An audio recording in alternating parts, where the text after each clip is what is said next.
The city breathed in layers, metal and rain, traffic and hope, stacked like soft cloth laid out to dry on a humid evening. Lagos had its way of sounding busy even when it was standing still. And tonight, the road outside Haven Bridge Foundation hummed with the low music of Okadas sliding past puddles. The compound gate wore its coat of tired green like an old uniform. Above it, one security light blinked and blinked as if arguing with the dark. Inside, the office block stretched in 3 neat rooms and a corridor. Reception, project room, director's office, a multi-purpose hall for trainings when the budget allowed. The walls bore posters about clean water, girls' education, voter awareness, ambitions printed in bright colors. Some corners smelled of paper and toner, others smelled of wet dust and old paint. Amara Nwoko liked that mix. It felt like purpose, unfinished, imperfect, but real. She stood by the window, watching the rain finally decide what it wanted to be. It had threatened all afternoon, then sulked, then spat half a tantrum before turning serious at dusk. Now it fell with the steady confidence of a performer who knows the audience will stay until the end. Amara pressed her forearm to the cool glass and let the quiet press back. Her reflection stared at her. Oval face, tired eyes, locks pulled into a tidy knot, because there was always work that asked to be taken seriously. On her desk behind her, the figures waited in stacks. Deliverables, receipts, disbursement schedules, rows of numbers that should have sung the same song. But something was off-key. The door behind her clicked, and Tay Oba stepped in without drama the way he did most things. He moved like a man who placed each foot where he meant it. The rain had found his shoulders anyway. He shook it off, offered a faint smile that tugged only one side of his mouth, and set down a flash drive like a small truth given respectfully. "The ledger you asked for," he said, cross-matched with the bank statements. "Don't panic yet." Amara breathed out a small laugh that didn't believe itself. "I'll panic later," she said, and sat. They worked in a rhythm that would have made a metronome proud. Tay read aloud transactions, and Amara marked corresponding lines with short strokes that looked like careful rain.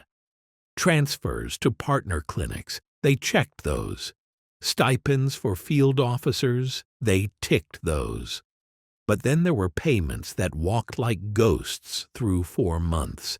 Identical references, round numbers, no documentation in the counterpart folder. The name of a supplier that existed everywhere on paper and nowhere on earth. "Again," Amara said. Tay scrolled back. "Hidalgo Procurement." He paused and rolled the syllables in his mouth the way you test a word for poison. "Never seen them deliver so much as a ribbon," he said. "But they eat." His voice was neutral, but the room felt it. Kay Adebayo appeared in the doorway, her bangles making a gentle remark of their own.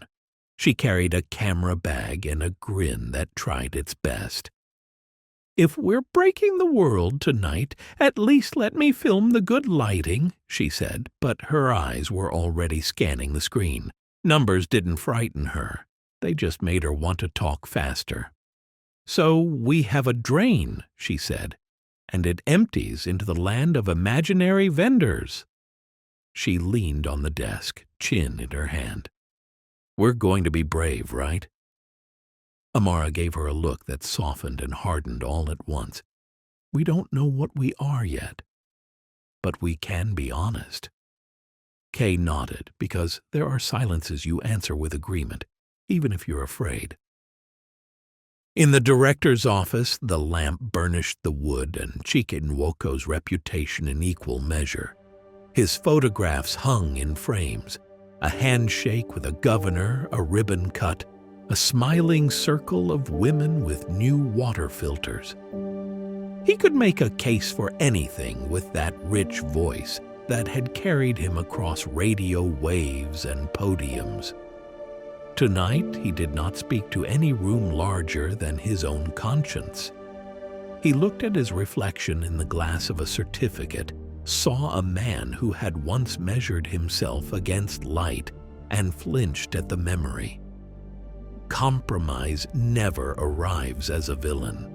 It comes as a helper with a braid of good reasons and leaves you with a knot you can't unknot without tearing something.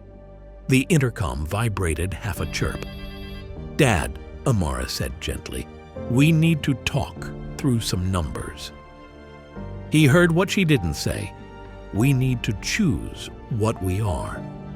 He pressed the button and replied with a word that could mean yes or it could mean wait. He stood, adjusted his shirt, and felt the collar itch where stress lived. He had always believed in the work to build bridges where government simply printed brochures. But donors had demands, and the last 12 months had been a drought of approvals. When Chief Adigan had extended his hand with the warm weight of promises, Chike had taken it. He had told himself there were worse devils in the market. He had told himself the community needed results more than purity. He had told himself so many sentences that began with, "Just this once." "The gala," he said, "is less than 3 weeks. The footage from the borehole village. We will need a longer cut." Amara had mapped 4 identical payments to Hidalgo procurement. "They are writing in our name, and the pen does not know we are not the author." If this episode of the Gospel Story Vault blessed you, take a moment to like, share, and subscribe to the channel. Stay inspired, stay rooted, and keep the faith alive.